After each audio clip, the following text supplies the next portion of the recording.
Hey, what's up, everybody? My name is Ian Garcia. This is Devotional Criticism, and this is the New Movie Diary, in which I review recent, new, and up-and-coming film releases and attempt to give you the straight facts about them in my humble opinion. On the docket for this week are two new films, both of which I saw this past Thursday at the lovely IFC Center in New York City, one of which is currently streaming on Netflix but started a limited theatrical release the weekend before last, and the second one, which is going into the second week of its own limited theatrical release before it becomes available on video on demand on July 25th. The first film is NIMONA, an animated fantasy film based on a graphic novel by N.D. Stevenson. For those of you unfamiliar, Stevenson began writing and drawing NIMONA as a webcomic while still a student at the Maryland Institute College of Art, and Stevenson even submitted the completed graphic novel as their thesis, by which time the publication rights had already been acquired by HarperCollins.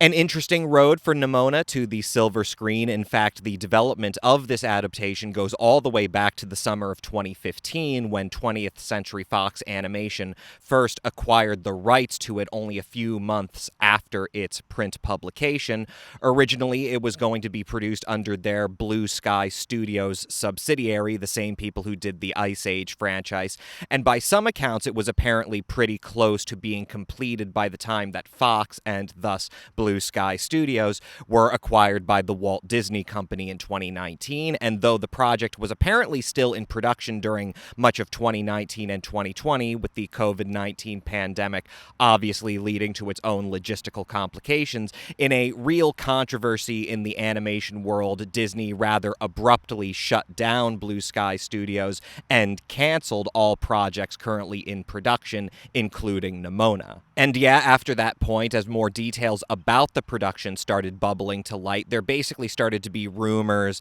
anonymous suggestions to the effect in the animation and entertainment industry press that one reason the project was so summarily canceled was that apparently the filmmakers and Blue Sky staff were receiving a lot of pushback because, in addition to being rather explicit in its queer themes, N.D. Stevenson himself identifies as transmasculine and bigender or non-binary, and NIMONA deals rather explicitly in not only the representation of characters who are not heterosexual or gender conforming, but also is rather broadly an exploration of gender nonconformity through the titular character, who is a shapeshifter who can literally be both male and female or both, whatever she chooses. Yeah, so there was some controversy that Disney had possibly put the kibosh on the project fairly late into its production, specifically because they either didn't have faith in its market viability or simply, despite their own much more recent overtures to being queer inclusive,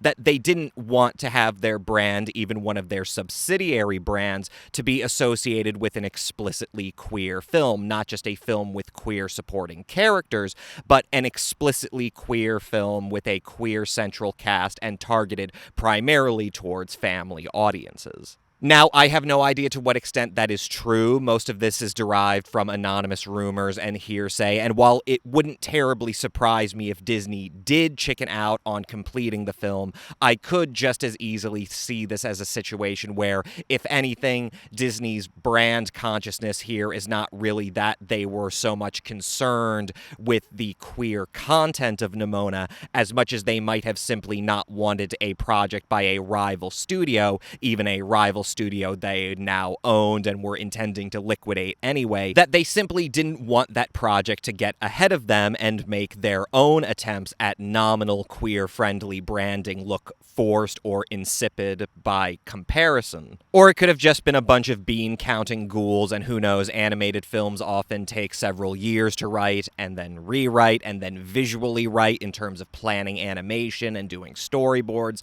and then finding out what sorts of new techniques and technology you might need to develop to achieve the look you're going for, and then recording a cast, and then rewriting again because you find out something's not working. A lot of stuff can happen in the long process it takes to make just one animated movie, so I wouldn't be surprised if NIMONA wasn't more or less just a victim of a protracted development and production process that wasn't going anywhere, where Disney basically just decided, well, we already spent a lot of money buying Fox's fleet fleet of sinking ships. A lot of time and money has already been spent on this. Why not just cut our losses? Which isn't precisely any salve to fans of Nimona, the original graphic novel, or to people who just really want to see not only more queer representation in family films, but quite simply more family films with explicit and central queer themes. But the good news is that in April of last year, it was announced that the rights to Nimona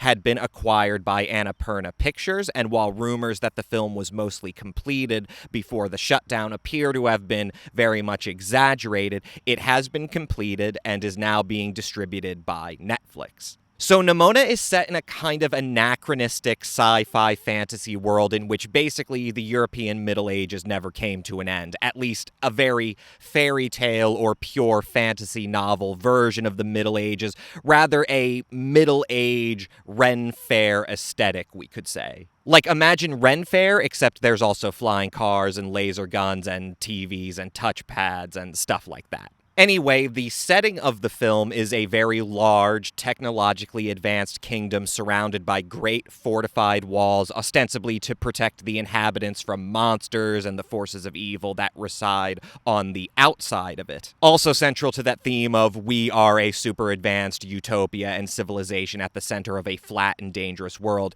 the protectors of this monarchical society are an elite organization called the Institute. They take the sons and daughters of the nobility and mold them into basically the military police. Only the sons of the nobility can join, except our first protagonist, Ballister Boldheart, a street kid who is the first ever person to not be a son of the nobility to be inducted into the Institute. Ballister is voiced by Riz Ahmed, and while there's some controversy about this character being made officially a Knight of the Institute, he does have the Queen of the Realm in his corner, and as he's being knighted in this big megadome-like structure, again, it's future medieval, so we don't do this in the privacy of the castle or in an outdoor pavilion or whatever. We do this in a modern, advanced stadium with millions of roaring yahoos. Anyway, the Queen of the Realm is just about to knight Ballister and is giving this big speech all about how, not in so many explicit words, but pretty explicitly, basically,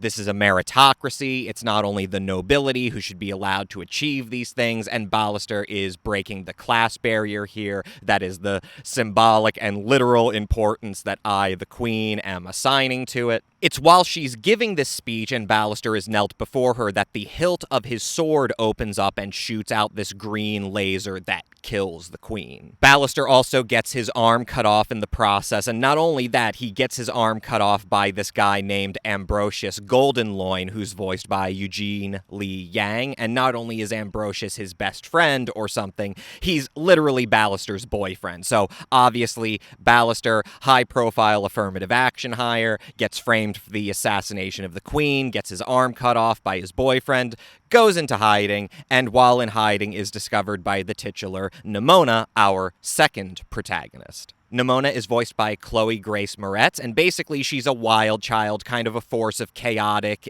energy, but up to this point apparently only does really mundane chaos like scaring normies and doing graffiti, but she comes to the disgraced Ballister only hours after all this has gone down and presents herself as wanting to become his sidekick in supervillainy. She's very impish and rather explicitly bloodthirsty. She really thinks she and Ballister should just destroy the Institute and cause as much property damage and take as many lives as possible, but Ballister's like, no, I'm going to turn myself in and just explain everything. Obviously, that's not how this works. He gets thrown in the slammer. Nimona reveals that she's a very powerful shapeshifter. She has the ability to transform into basically any existing animal she wants, but she breaks Ballister out, causing a lot of destruction at the Institute in the process, and basically convincing Ballister, all right, I kind of need to work with her to investigate who really killed the Queen and who tried to frame me.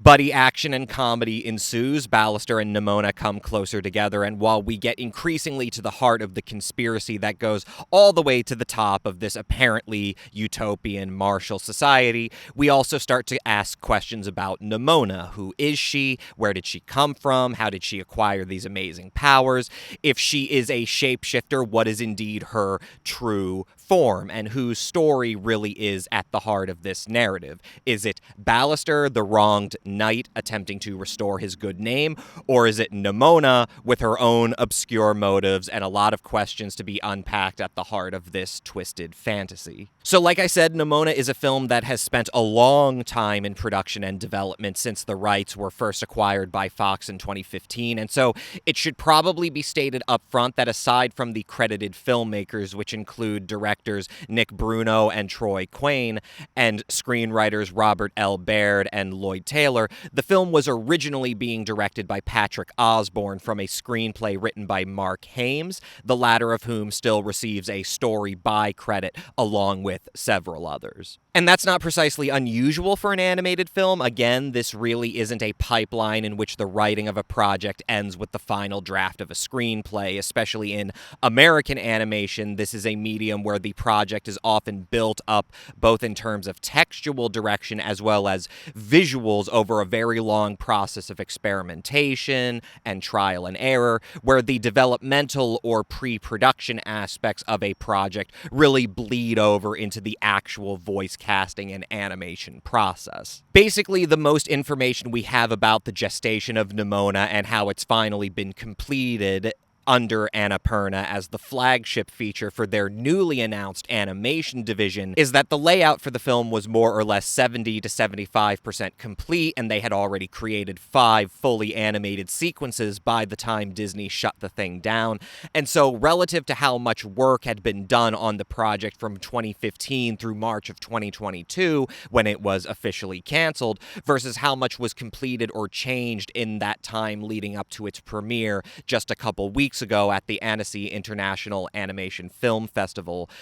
Basically, what I'm working around to saying is that while it's hard to say how much the final film was influenced by its already endemically long process of developing and producing an animated film, coupled with the COVID-19 pandemic and then the Disney cancellation and then the transfer to Annapurna, which apparently involved the production team basically having to recreate a lot of the unique tech they used to make this film from the ground up with a different studio called DNEG Animation.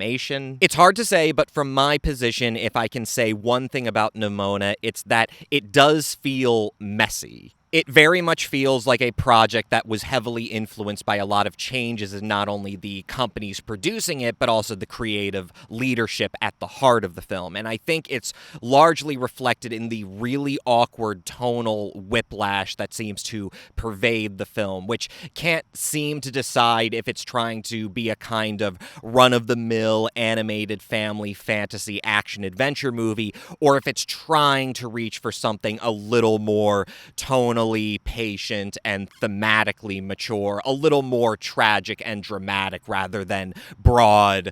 American family comedy. And the thing is that it could be argued that that's just part and parcel with the work that it's being adapted from. N.D. Stevenson's original graphic novel is literally something that he started writing and drawing while still a student and posting the completed chapters online in between all of the other work they were doing both professionally and for their studies. And when you read the completed graphic novel, you definitely get a feeling of something that starts out as a very broad strokes, narratively vague kind of webcomic, but then gradually starts to build out not only what the story is going to be about, but also the entire world of its story as it keeps going along. And there are certain things that weren't going to work about a straight adaptation of Nimona, one of them being that you really have to take this exercise in organic stream of consciousness narrative building and serialized storytelling in the modern digital age and pin it down to a conventional 3-act structure. And the other being that Stevenson's graphic novel really is geared more to a young adult or teenage demographic, or rather, it's geared to a generalized online audience in which literal young adult readership significantly overlaps with adults like Stevenson who really like young adult and juvenile literature and comics specifically, which would mean that a straight adaptation of his graphic novel, or at least a more faithful one, would have to be at the very least a PG-13 project more akin to a dystopian action thriller like The Hunger Games or The Maze Runner, or better yet, the more teenage-geared manga and anime that has a lot more market salience in Japan than it does in the United States. I'm thinking especially of both Naruto and Attack on Titan. Those in particular seem to be especially influential upon Stevenson's story. And unfortunately, when you're making an animated adaptation of a young adult novel under the banner of a major studio subsidiary like Blue Sky Studios, which has only previously done PG movies, and where culturally and economically there really still is a tremendous amount of pressure to tailor and target animation to as broad of an age cohort as possible within the very limiting parameters of what the ratings body, the Motion Picture Association, will deem appropriate for child audiences, even teenagers, you're going to get a situation where a lot of the edges are shaved off of Stevenson's novel, and not only are you having incentive to take a lot of stuff out, but you have incentive to add a lot of stuff in that mitigates the sense of thematic maturity or tonal gravity of the certain story. And look, I'm not bemoaning this too heavily. I think Nimona is a fine graphic novel. I think Stevenson demonstrated as a student and a fan artist a really great economy of storytelling. Also some real ingeniousness in terms of their use of paneling in order to complement or emphasize action and story beats. But it's not something I'm terribly into as a graphic story, because as a person in their 30s, I'm not terribly enamored with reading young adult stories, especially young adult fantasies. So in the grand scheme of things, when I compare Stevenson's comics to the film adaptation, I'm not really alienated from it by the gulf in the maturity of their content or the target audience. But for people who do really like Nimona, that is something they should take into account. That even if you respect that this is an independent group of storytellers trying to tell their own story and not simply copy and paste Stevenson's work, which I think we can all respect, that this is a very liberally adapted film and also a very liberally toned down film. And while I would like to say that the filmmakers justify this by making a family film that works as well as Stevenson's graphic novel worked on its own terms for a young adult or teenage audience, I have to say that my main takeaway from Nimona is that, even forgetting its source material, it is a work that is heavily compromised by what seems to have been a really long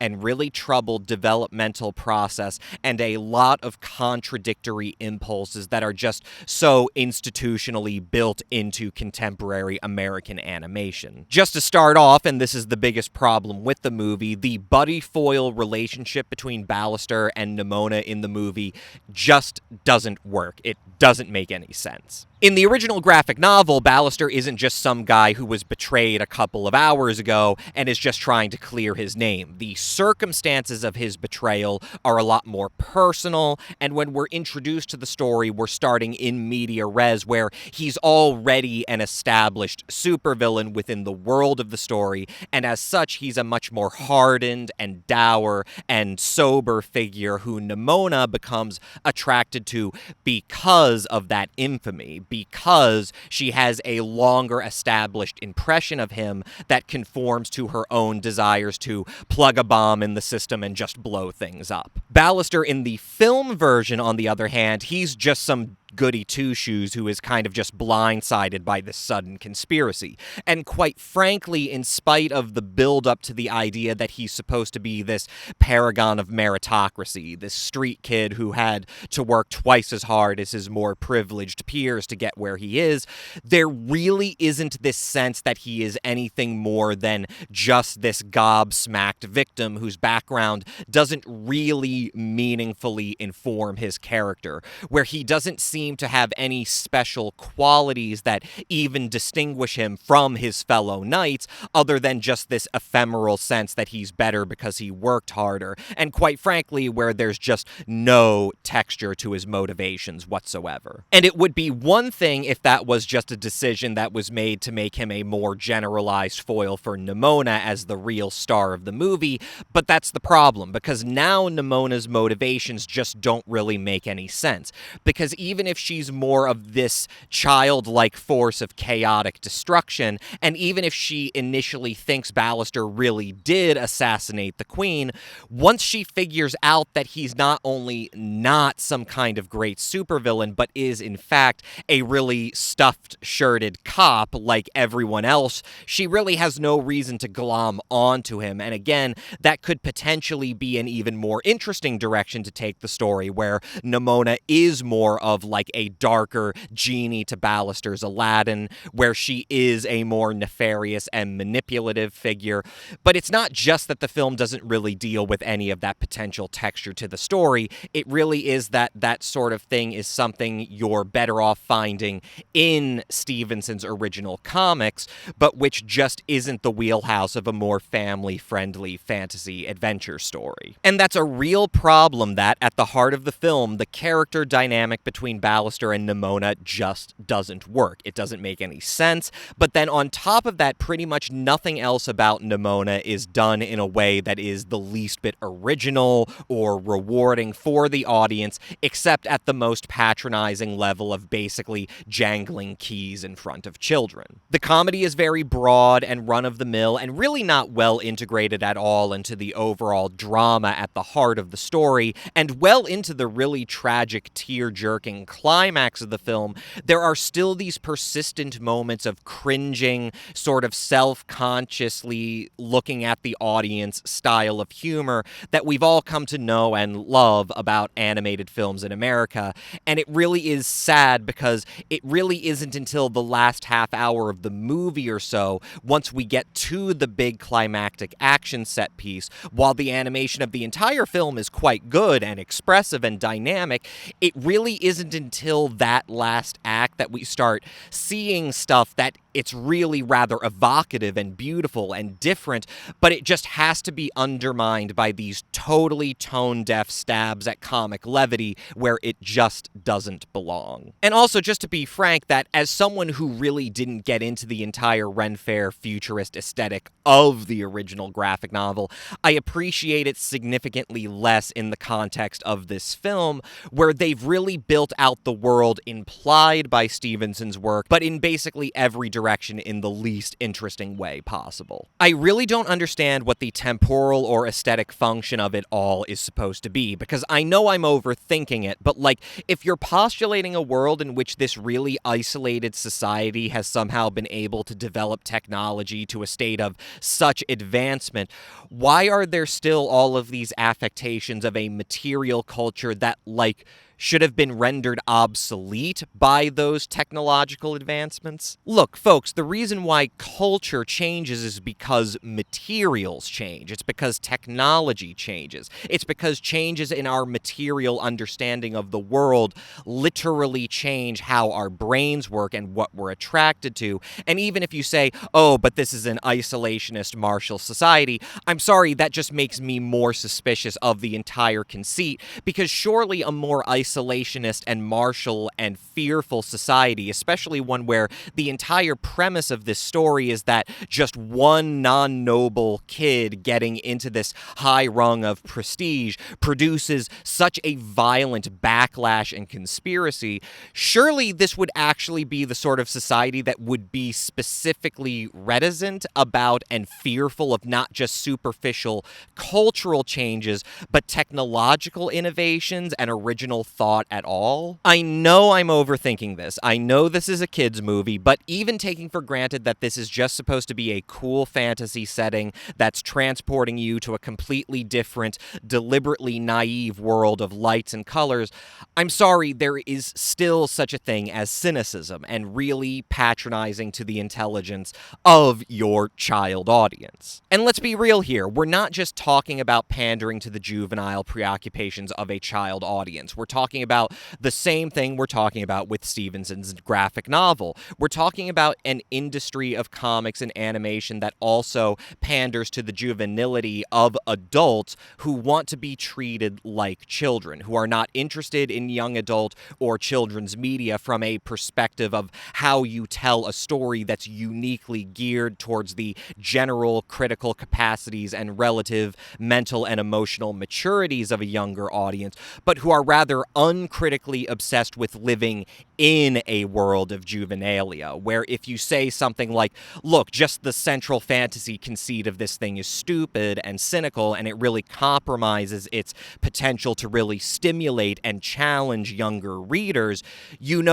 grown-ass adults come back in with just let people enjoy things. I'm not talking about letting people enjoy things. I'm talking about having a higher standard for what is created for a specific audience to challenge and stimulate them. Because it's not even really that I just think the whole Ren Fair futurist aesthetic is inherently stupid, and just think that the way the filmmakers have approached building out the suggestions of Stevenson's world, they have approached it in a uniformly stupid way. Because if you want to transport your child audience to a completely different world, one that is both fantastic but familiar enough that they can recognize it, I'm sorry, but why do these people have touchpads? Like, why does every mundane and boring thing about the modern real world, especially as it exists for children, why does literally every single thing from their boring, sugar-saturated, brain-rotted lives have to find its way into this supposedly fantastical universe? Like, you might as well get rid of all of the medieval stuff because it doesn't actually make any difference. And it even gets to the point where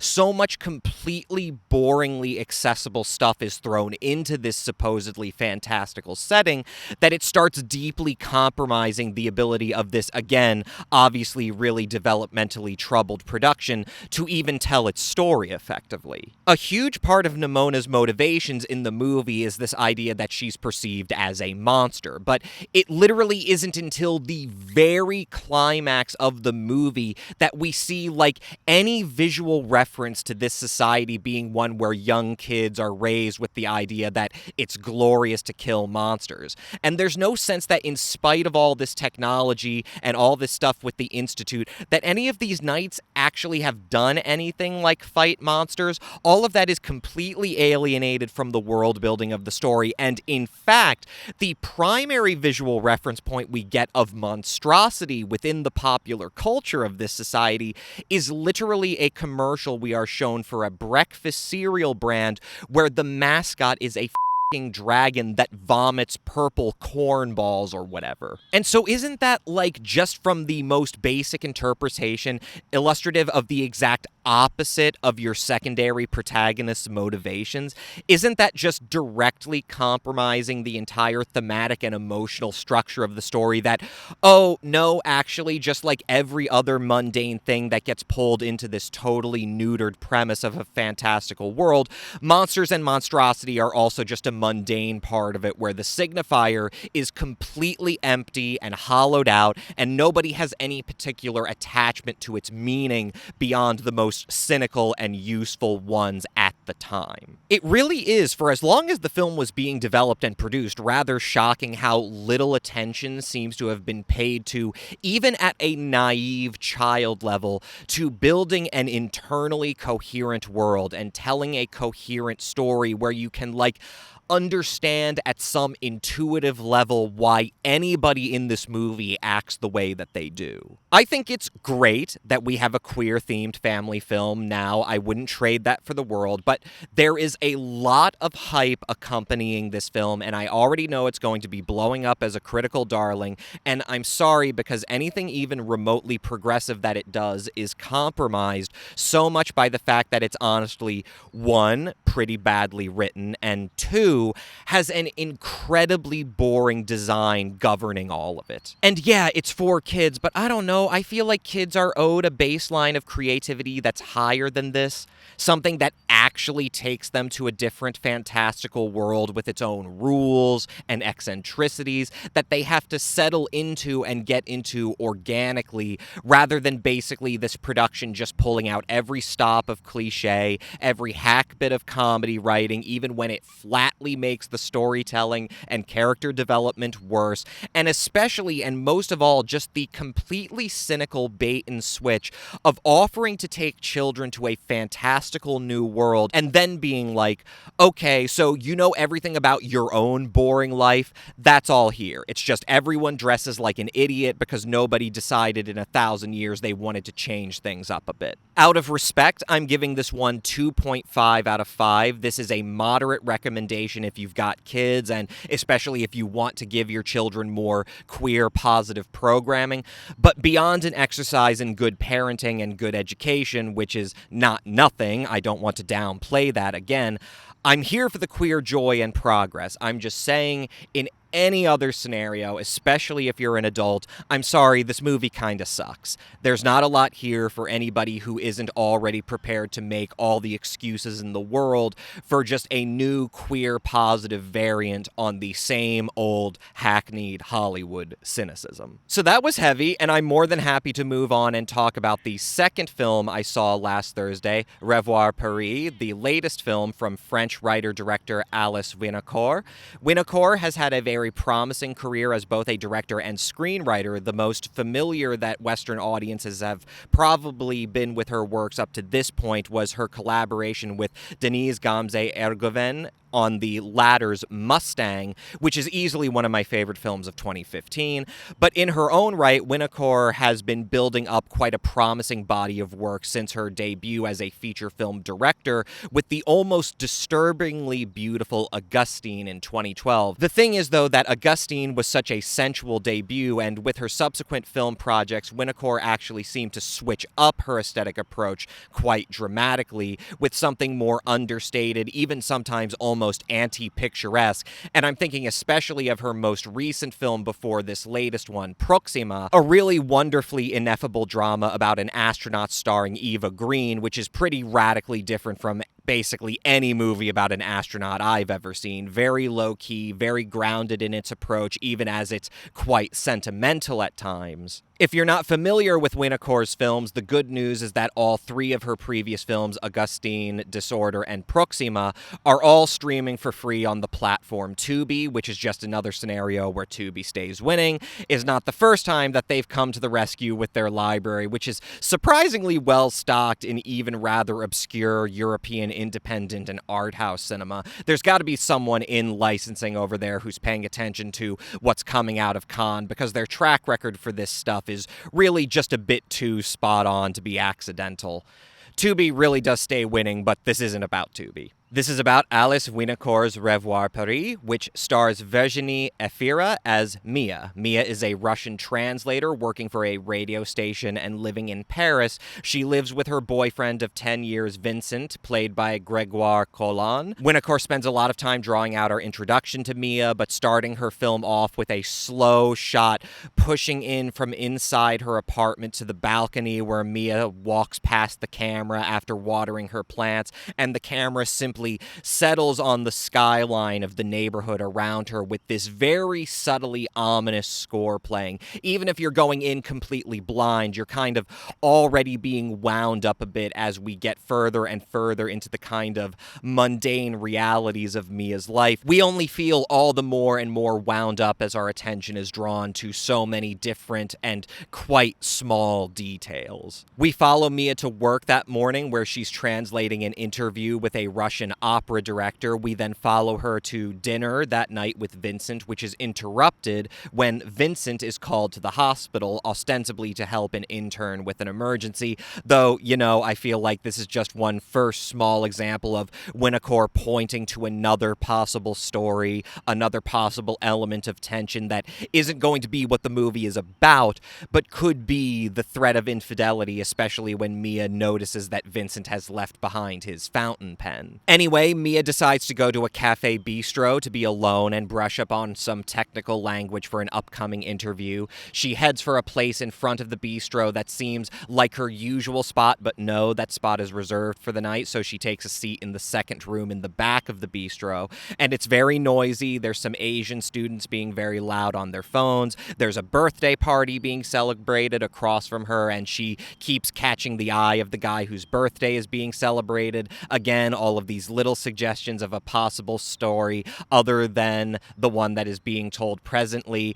Just all of these just off circumstances that all seem to be building up. Her fountain pen pops and spills ink all over her hands. She goes to the bathroom to try to wash it off, and anybody who has ever gotten blue pen ink on their hands can sympathize how you just get to have those spots on your hands no matter how much you scrub. And as she's leaving the bathroom and walking down the hallway, and as she's focusing on the necklace of the woman she's following out of the bathroom and into the hallway, just as she's re-entering the bistro, suddenly shooting starts. It's not clear if there's more than one shooter, but Mia scrambles to hide herself. She witnesses several people being shot right in front of her eyes, and though she's able to survive the attack, and she is wounded herself in the chaos, though it's never quite clear how she gets wounded, Winocour does not resolve how this night of terror itself ends. Instead, we flash forward to some weeks in the future after the attack has already been through the news cycle, reported as a terrorist incident, though again, it's never really gone into. It's several weeks later, and the restaurant has already reopened. Almost the entire staff has been replaced, the surviving staff, that is. And Mia is now part of a group of survivors and their families who are allowed to meet at the bistro in order to talk to one another, and, as in Mia's case, suffering from post-traumatic stress and amnesia, attempting to piece together what actually happened that night and how it was that they managed to survive. Increasingly estranged from her boyfriend because of her experience and finding it impossible to return to a normal life after that experience, Mia moves out of her apartment, cuts off all contact with Vincent, and basically from there, Winocour's film follows the various tracks of her attempting to fill in the gaps of her experience and come to some sort of closure. She befriends Felicia, played by Nastya Golubeva-Karaks, the teenage daughter of a couple who died during the attack and who accidentally captured Mia in the reflection of the final selfie they took on their cell phone that night. She also begins a romance with Thomas, Benoit Magimel, the birthday boy who was making eyes with her, who remains shockingly good-humored, though he's now extremely claustrophobic, and he's had to undergo substantial surgeries to reconstruct his knee and hip from his injuries. And then there's finally, as Mia begins to put together the bits and pieces of her memories from that night, the anonymous African migrant cook who was locked with her in a maintenance closet and comforted her, but who has been forced to disappear in order to avoid being swept up and deported by the French authorities. Much of the movie explores her attempts to find that man and come to some kind of closure. It's funny, I started this off by saying that Winocour's filmmaking has been kind of interesting in that her first feature was so sensual and so visually striking, and yet her subsequent works, such as Disorder and Proxima, are so much more muted and less visually ostentatious than her debut was. I will say that Revoir Paris is seemingly a kind of return to form, is a very sensual film, but not at all in the same way as Augustine was sensual, and not in the way that a lot of contemporary films attempt to be sensual. There are certainly moments of Revoir Paris that are quite colorful and quite visually striking, but Winocour and cinematographer Stéphane Fontaine really seem to be quite strategic about when and where to just attempt to turn up and heighten the sense of the emotional reality to a scene just a bit. So much more of the sensuality of the film is built into the observance of small details, and of course this is a big part of Winocour's establishment of the film, these very small references to various details that both raise tension and build up our sense of anticipation, but also just sort of crawl under our skin because we're not quite sure why they feel so monumental and disturbing in the moment, and why they continue to exude such a seismic presence in the back of Mia's mind as these little fragments of memory that keep coming back to her. Revoir Paris is certainly a film that exerts a lot of sensual power through very subtle means, and I think that it helps that Winocour's really compelling sense of focus is here, where it's not just just how obsessed over small details Afira's character becomes. It's that every once in a while we get this real sense of stark and frank gravity of how the world around these characters just keeps moving and moving and moving. And it's not just that the world hardly seems to notice them and their struggles, it's that they themselves hardly seem to really notice that these changes are happening, that so much time is passing in the story. In one scene, the bistro will be being shot up, and then when we return, it's back in business, and the victims of the attack are told that there's an open door policy for them to congregate and meet there. And then we'll follow Mia through her own story, and by the time we meet the support group again, we suddenly find that they've relocated somewhere else, and we have no sense of whether they moved of their own volition or if they've been asked very politely to not keep coming to the bistro for their terrorist survivors support group or whatever. So just as Mia is putting together all of these fragments and pieces of her memories, we feel the fragments and pieces of the world around her and of time continuing to be cast and scattered, and it really gets under your skin and devastates you without Winnicor ever really doing what a lot of filmmakers would do, which is have a scene in which a character explicitly says or bemoans that, like, oh, the world just keeps going on as normal. That doesn't happen. Nobody even comments on it, and that makes it all the more devastating because the conspicuous kind of acceptance about how small and insular this world of this survivors group becomes its own kind of disturbing part of the movie. Virginie Efira is really striking in this, but I have to say, as a co-star, Benoit Magimel is so charismatic and so romantic. Honestly, the chemistry between these two is quite something to see, and Revoir Paris is certainly one of the most earnestly and successfully romantic movies I've seen in a long time. The buildup of their relationship never feels cheap or forced. It's so organic and credible and natural feeling, and even erotic up to a certain point. I really loved this movie, very enigmatically written, stunning but very contained production, great performances. This is one of those cases where I'm somewhat at an emotional loss for words because I'm still really feeling the effects of this one, and I'm comfortable giving it a solid 4 out of 5. I really hope more people check it out, so remember to save the date when it goes to video on demand at the end of this July. I think that's gonna do it, though, for this week's episode, and just a heads up, I will be taking a break for the next coming week, but I'll be back on my grind soon enough, so